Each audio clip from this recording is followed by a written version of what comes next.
1856년 유니버셜리스트 제1교회의 레오날드 목사님께서는 자신의 그 교회에서 그 성인들이 가지고 있는 어린이에 대한 인식, 그 어린이들을 바라보는 그 관점을 좀 바꾸기 위해서, 또 어린이들을 좀 잘 성경 안에서 양육하기 위해 6월 둘째 주에 어린이 주일이라고 정하고 행사를 하였다고 합니다.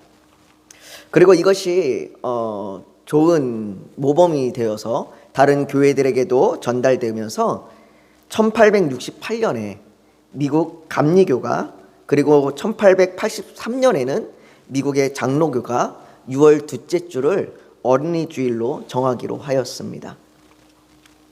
그리고 미국의 선교사님들이 우리나라에 들어오게 되면서 우리나라에서도 6월 둘째 주일을 어린이 주일로 지켜오다가 1956년부터는 5월 첫째 주를, 우리가 이제 어린이날이 생기기 시작을 하면서 5월 첫째 주에 어린이 주일로 변경해서 지키게 되었습니다. 그리고 오늘이 바로 그 어린이 주일입니다. 어린이 주일은 성경에 나오는 절기는 아닙니다. 그리고 이 어린이 주일이 성경에서 이렇게 등장하는 그런 내용은 아닙니다. 그러나 이 어린이 주일은 교회에서 어린이를 한 명의 그리스도인으로 인식하게 되는 날이기도 합니다.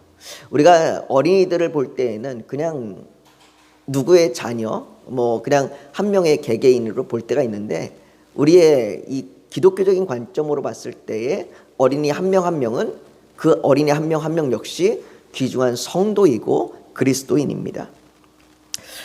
그리고 그런 관점에서 말씀 안에서 바르게 우리가 자녀를 양육해야 합니다.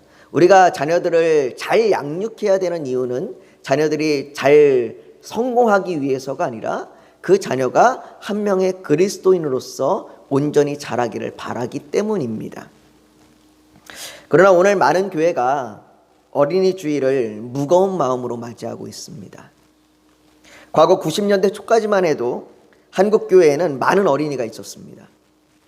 자신은 교회에 안 가도 자녀는 교회에 보내려고 하는 부모들이 많았던 시대였고, 적어도 자녀가 교회에 가면 나쁜 것을 배워오지는 않는다고 말했던 시대였습니다. 그래서 여름이면 동네마다 여름 성경학교 현수막이 걸렸고, 아이들은 각 교회 여름 성경학교를 순회하기도 했습니다. 심지어 교회 목사님의 아들이 자신의 교회에서 여름 성경학교를 하고 다른 교회 여름 성경학교에 참석하는 일들도 일어날 것처럼 각 교회마다 여름 성경학교가 정말로 풍성하게 이루어졌습니다. 우리 교회도 개척 초기의 사진을 보면 어른보다 아이들의 숫자가 더 많았고, 그 아이들이 예배당을 가득 채우기도 하였습니다. 그런데 어느덧 한국교회의 아이들이 사라졌습니다. 2021년 조사에 따르면 저희 합동 측 교단의 50% 교회가 주일학교 학생 수 10명이 안 된다고 합니다. 무려 전체 한국교회의 50% 정도가 주일학교가 10명 정도가 안 된다고 해요. 이건 저희 교단뿐만 아니라 한국의 대다수의 교단들, 큰 교회라고 얘기하는 통합측, 감리교, 침례교 모두가 다 마찬가지입니다.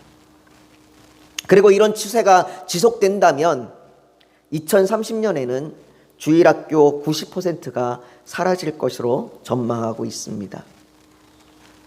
출생률이 줄고 인구가 감소해서 그렇다고 핑계라도 대고 싶지만 정말 말 그대로 핑계일 뿐입니다. 제가 어제 설교 준비를 하는 그 시간에도 바깥에서 떠드는 아이들의 웃음소리가 들려서 더 마음이 아팠습니다. 아이들이 없는 것이 아닙니다. 아이들은 여전히 있고, 수많은 아이들이 동네에서 놀이터에서 놀고 있지만 이제는 그 아이들이 교회로 오지 않습니다. 전에는 부모들이 적어도 교회에 나가면 아이들이 착한 아이라도 되겠지라는 마음으로 부모들이 교회에 보냈다면, 이제는 부모들이 더 이상 아이들을 교회에 보내지 않습니다. 아니, 오히려 교회에 가서 아이들이 더 안 좋은 일들을 당하는 뉴스들을 보면서 부모들은 교회에 가고자 하는 아이들 역시 말리고 있기도 합니다. 이번 주 설교 준비를 하면서 처음에는 이제 마지막 한 번 남은 누가복음 강의를 마저 끝내야겠다는 마음으로 본문을 묵상했었습니다. 그래서 누가복음의 마지막 본문을 묵상하며 설교 준비를 하고 있었습니다. 마음 한편으로는 어린이 주일 그냥 넘어가려고 한 것이죠. 교회에 어린이가 많이 있는 것도 아니고 교회 대부분의 성도님들에게는 자녀들이 어린이라고 하기에는 다들 성인이 되어 버렸기에 어린이 주일에 관한 설교보다는 기존에 해온 대로 누가복음 강의를 쭉 계속하려고 한 것이었습니다. 그러다가 제 마음을 돌이키게 한 글이 있었습니다. 미국 LA 근교의 사우스 파사데나라고 하는 지역에 있는 평강교회를 목회하시는 이상기 목사님께서 작년 5월에 미국 크리스찬 투데이라고 하는 신문에 쓴 어린이가 없는 어린이 주일을 보내며라는 글이었습니다. 미국의 한인 교회들도 주일학교가 어렵기는 마찬가지인 것 같습니다. 목사님 교회에도 주일학교가 없어서 교회 공간을 확장해서 어린이들과 청소년들을 위한 공간을 만들고 토요일이면 한글학교 등을 진행하려고 그렇게 계획했습니다. 그렇게 해서라도 어떻게 해서든지 아이들이 교회로 올 수 있도록 그런 공간을 만들고 그런 계획을 짰습니다. 그렇게 진행하면서 공간을 늘리기 위해 시에 허가를 받고 공사를 진행했습니다. 처음에 한 2년 정도 생각했던 그 공사의 기간이 코로나로 인해서 멈춰버렸습니다. 그 글에 목사님께서는 이렇게 이야기합니다. 그런 희망과 기대를 가지고 조용하고 허전한 어린이 주일을 보내면서 주님께 기도드리길 원합니다. 어쩌면 우리도 지금 조용하고 허전한 어린이 주일을 보내고 있을지 모릅니다. 그런데 그 글을 읽으면서 그래, 조용하고 허전한 분명 그런 어린이 주일을 우리가 보내겠지만 그럼에도 불구하고 이런 어린이 주일을 통해서 우리 성도님들에게 주시는 하나님의 말씀이 있을 거라는 그런 마음을 주셨습니다.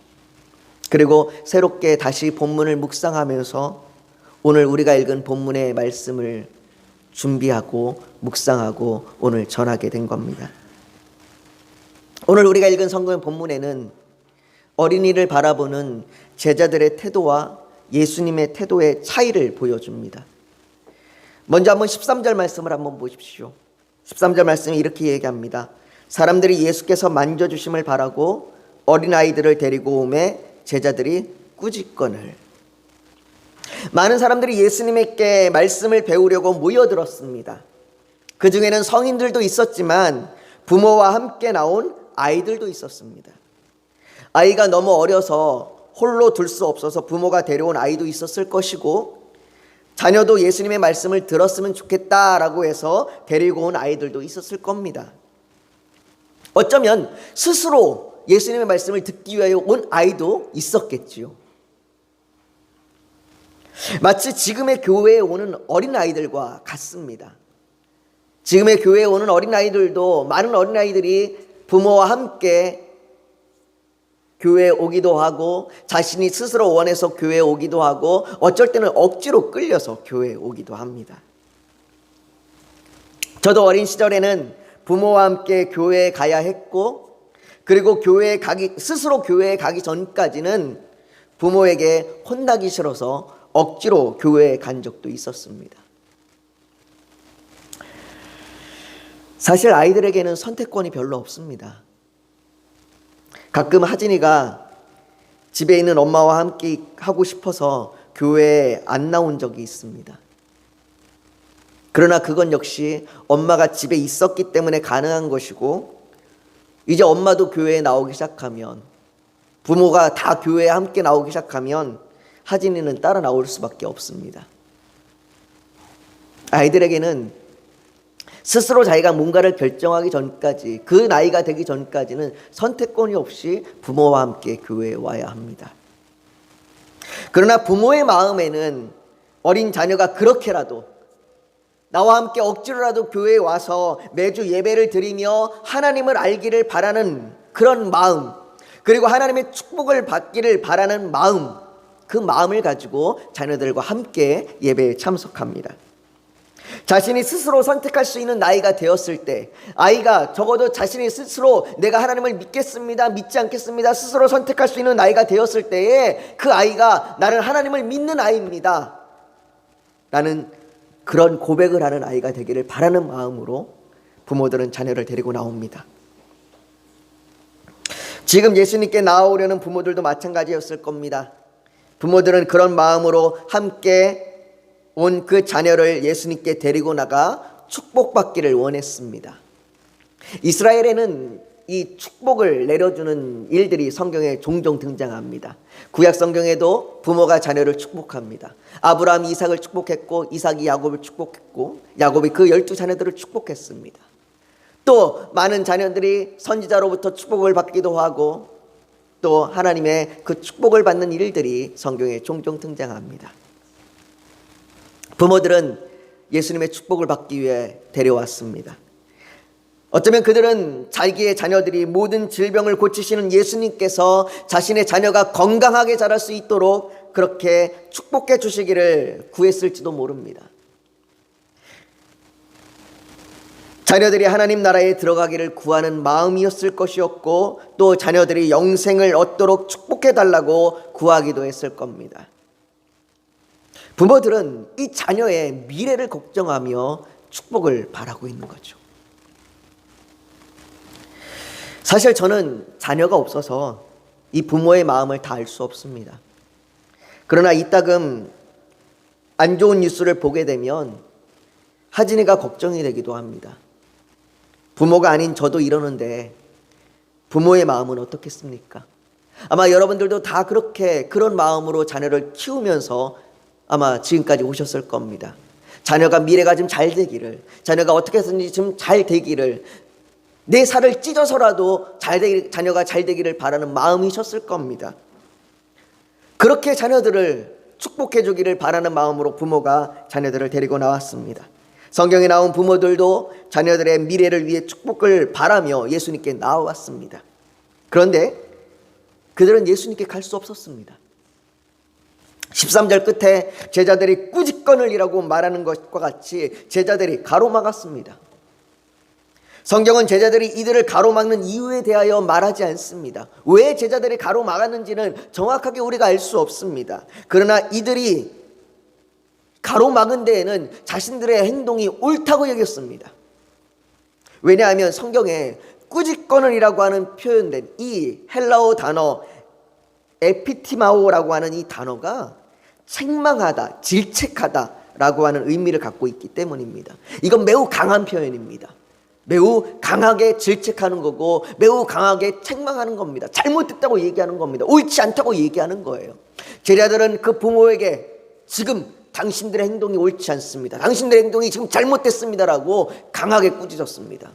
여러분들 여기 성경에 나온 표현에 보면 부모들이 한 번 가서 제자들이 안 됩니다라고 얘기했더니 돌아간 게 아니라 어떻게 해서든지 자녀를 축복받게 하기 위해서 지속적으로 끊임없이 예수님께 나아가려고 했던 행동입니다. 반복적인 행동이고 지금도 그렇게 하고 있는 행동입니다. 그런데 제자들은 그것을 막아섰습니다. 그들의 행동이 잘못됐다고, 그들의 행동이 옳지 않다고, 틀렸다고 막아선 겁니다. 아마도 제자들은 아이들이 예수님께서 하는 일에 방해가 된다고 생각했을지 모릅니다. 예수님이 지금 열심히 가르치고 계시는데 아이들이 방해가 될 거니까 그것을 막았었을 거라고 생각됩니다. 16절에 의하면 이 아이들은 팔로 안아야 할 정도로 어린 아기였습니다. 아이들은 칭얼거리기도 할 거고 울기도 할 겁니다. 그 아이들로 인해서 예수님께서 가르치시던 말씀을 한동안 멈춰야 할지도 모릅니다.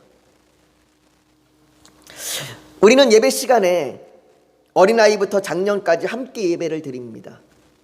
이렇게 함께 예배를 드리다 보면 예기치 않은 일들이 생깁니다.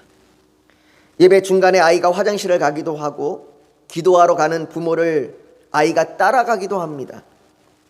어린아이가 예배 시간에 울음을 터뜨려 부모가 아이를 안고 예배실을 나가기도 해야 합니다. 이제 얼마 지나지 않으면 우리 이규환 집사님의 둘째 아이가 이제 예배를 드리러 나오게 될 겁니다. 그 갓난아이가 예배 시간에 어쩌면 울지도 모르겠어요. 어쩌면 그 아이가 예배 시간에 대소변을 봐서 기저귀를 갈아야 할 순간이 올지도 모르겠습니다.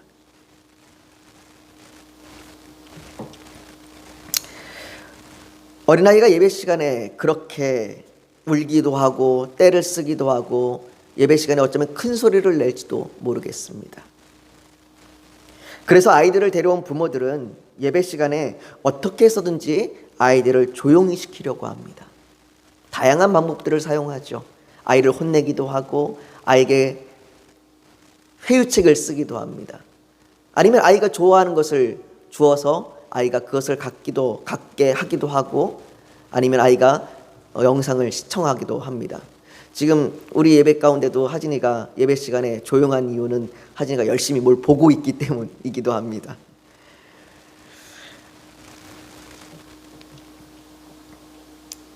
이런 면에서 우리는 마음 한편에 불편함이 없는 예배가 되기를 원하는 제자들과 같은 마음이 있습니다. 아이들이 하나님의 귀한 성도로 받아들여지는 것이 아닌 나의 예배를 방해하는 존재가 되는 것이죠. 그리고 아이들이 방해가 된다고 느낄 때 우리는 제자들과 마찬가지로 마음속으로 혹은 드러내놓고 꾸짖습니다. 아이가 울면 좀 데리고 나가지. 부모가 뭐 하길래 아이가 저렇게 떠들게 내버려도 우리는 마음속으로 아니면 혹은 대놓고 그렇게 이야기하기도 합니다. 우리가 예배를 드리고 있는데 어린아이가 아장아장 걸어서 목사님이 설교하는 곳까지 간다고 한다면 부모는 헐레벌떡 그 아이를 잡으러 달려올 것이고 성도들의 모든 시선은 그곳으로 향할 겁니다. 만약 그 부모와 아이에게 제자들이 꾸짖듯이 질책하듯이 그렇게 꾸짖었다면 어떨까요? 그랬다면 아마 그 아이는 지금 이곳에서 설교하고 있지는 못할 겁니다. 제가 그랬으니까요. 제가 설교하고 있는 목사님 강대상 근처까지 예배 시간에 걸어 나왔다고 합니다. 여러분, 비단 아이들뿐만이 아닙니다. 우리는 예배에 방해가 된다고 느끼는 요소들이 있을 겁니다. 어쩌면 교회에 억지로 나와 불평을 나타내는 모습에서 찬양을 계속 틀리는 찬양팀에게 설교 시간에 계속 헛기침을 하는 장로에게 그런 것을 느낄지도 모릅니다. 왜 내 예배를 방해해? 왜 내 예배 가운데 자꾸 뭔가 거슬려? 우리는 그럴 때면 우리의 마음이 제자들과 같습니다. 그런데 오늘 보면 14절을 한번 보십시오. 14절에 이렇게 이야기합니다. 예수께서 보시고 노하시어 이르시되 어린아이들이 내게 오는 것을 용납하고 금하지 말라. 하나님의 나라가 이런 자의 것이니라. 부모들이 아이를 데리고 나오는 것을 막아선 제자들에게 예수님께서는 화를 내십니다. 제자들이 틀렸다고 말씀하십니다. 그들이 나에게 나오는 것을 막지 말라고 말합니다. 사실 제자들이 예수님을 위한다고 한 이 행동에는 이미 예수님의 말씀을 다 잊어버린 행동이었습니다. 제자들은 이미 예수님에게 어린아이들이 오는 것을 막지 말라는 말씀을 이미 들었었습니다.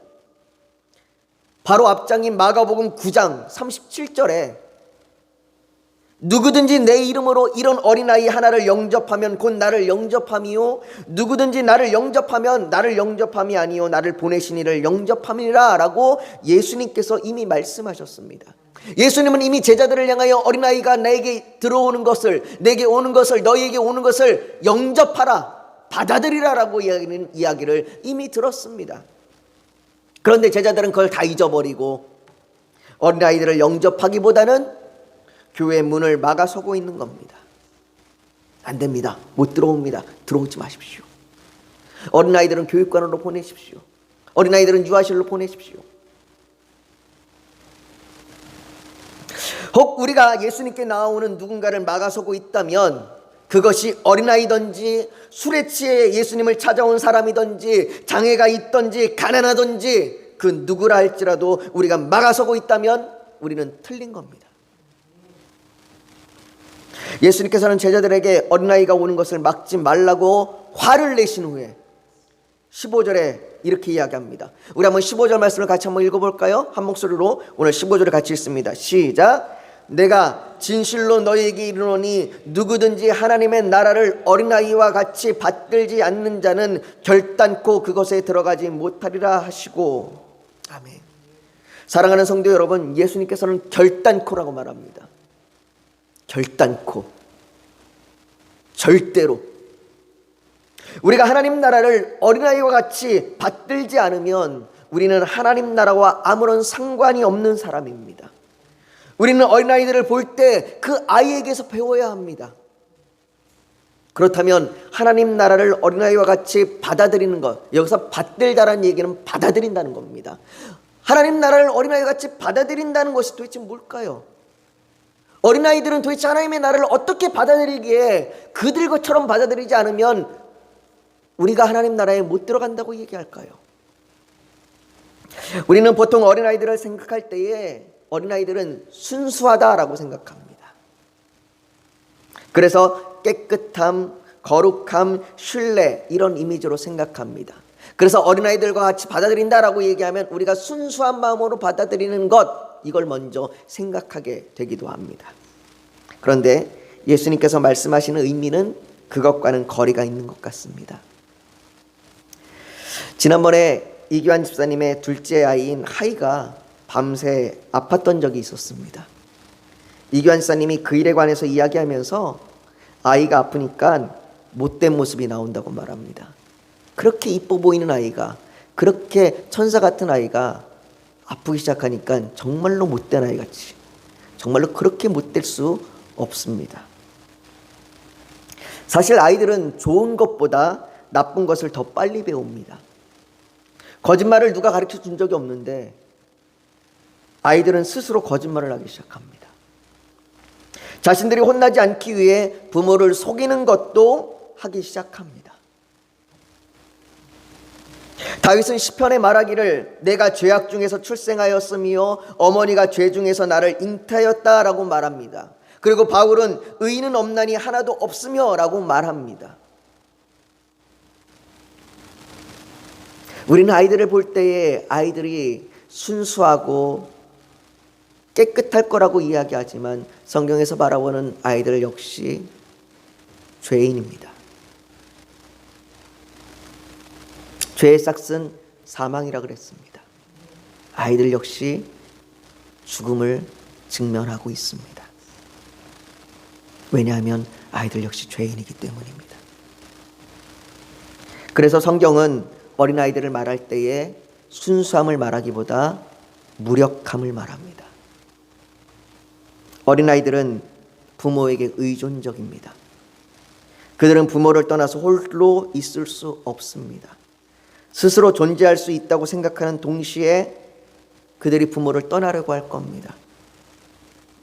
어린아이와 같이 받아들인다는 것, 하나님의 나라를 어린아이와 같이 받아들인다는 것은 자신의 무력함을 알기에 의존적이 되는 겁니다. 어린아이가 부모에게 의존하는 것처럼 그렇게 우리가 하나님께 의존해야 하는 겁니다.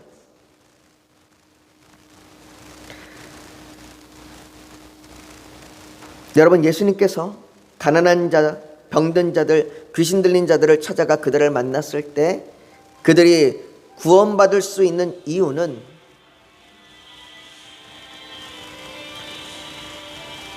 바로 자신들의 무력함으로 예수님의 은혜와 자비를 구한 겁니다.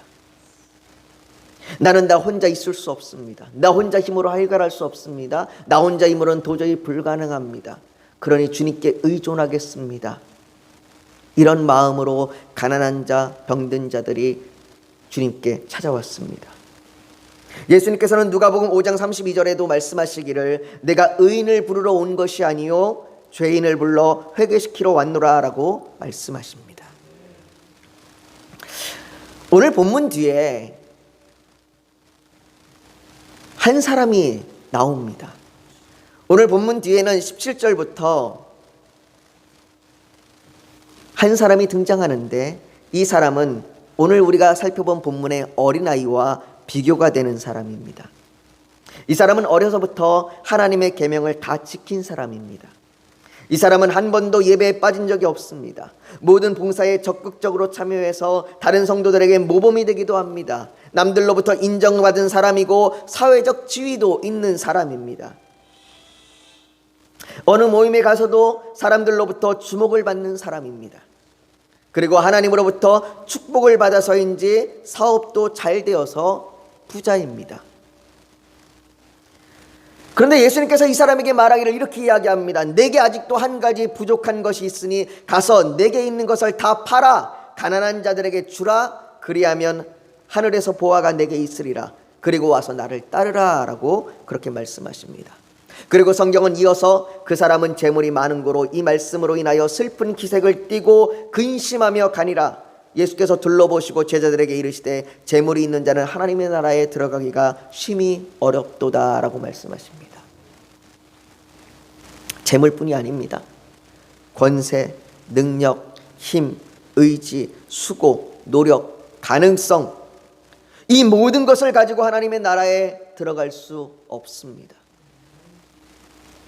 하나님의 나라에 들어갈 수 있는 길은 어린아이와 같은 무력함과 겸손입니다. 그 무력함과 겸손을 가지고 나아갈 때 하나님께서 우리에게 은혜와 자비의 손을 내밀어 주십니다.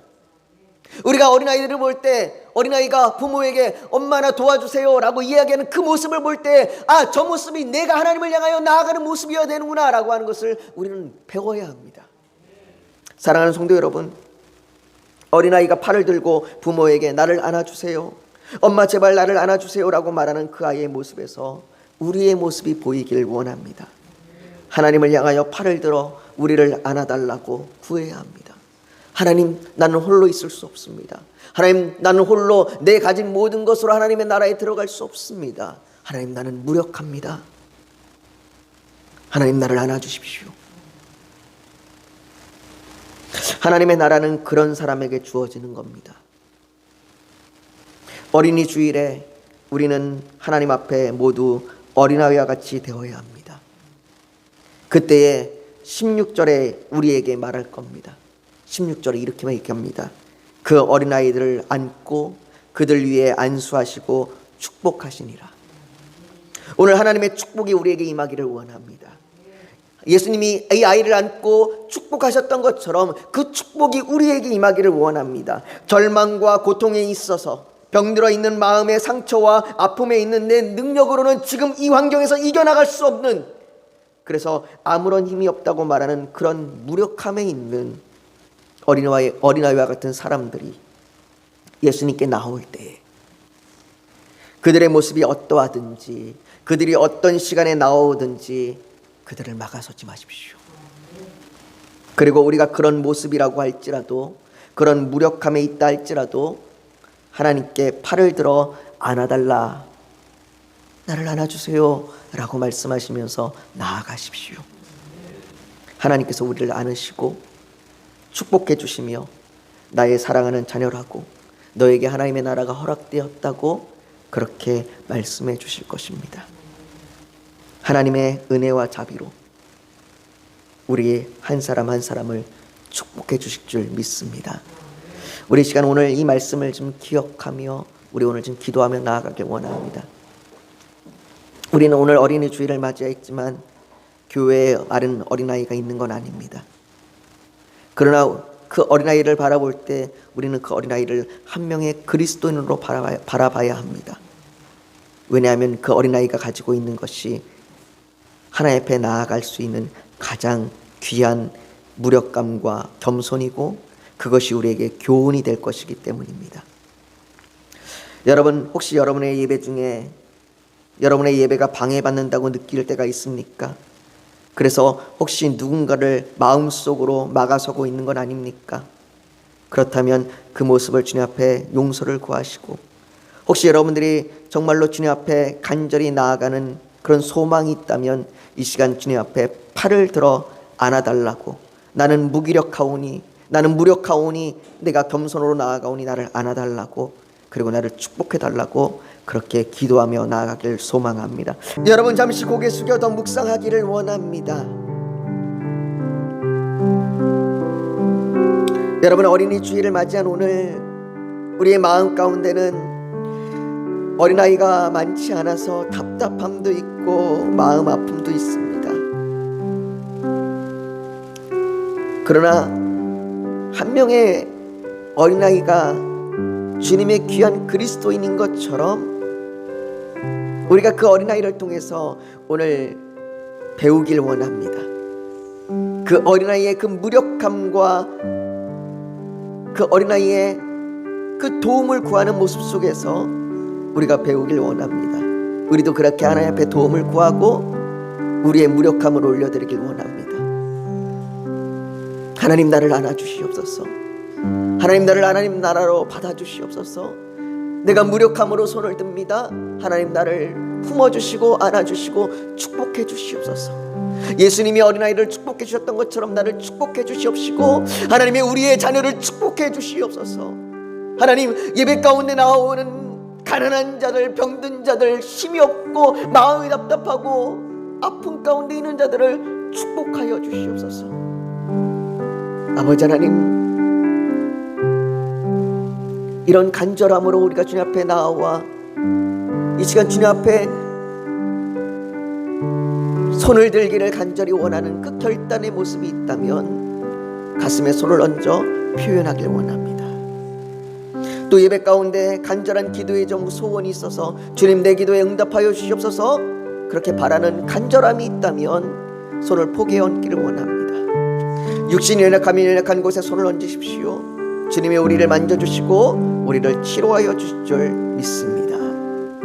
거룩하신 아버지 하나님, 이 시간 우리가 어린이 주일로 예배를 드릴 수 있도록 인도하여 주셔서 감사합니다. 아버지 하나님, 비록 교회에 어린이가 많지 않아서 답답하기도 합니다.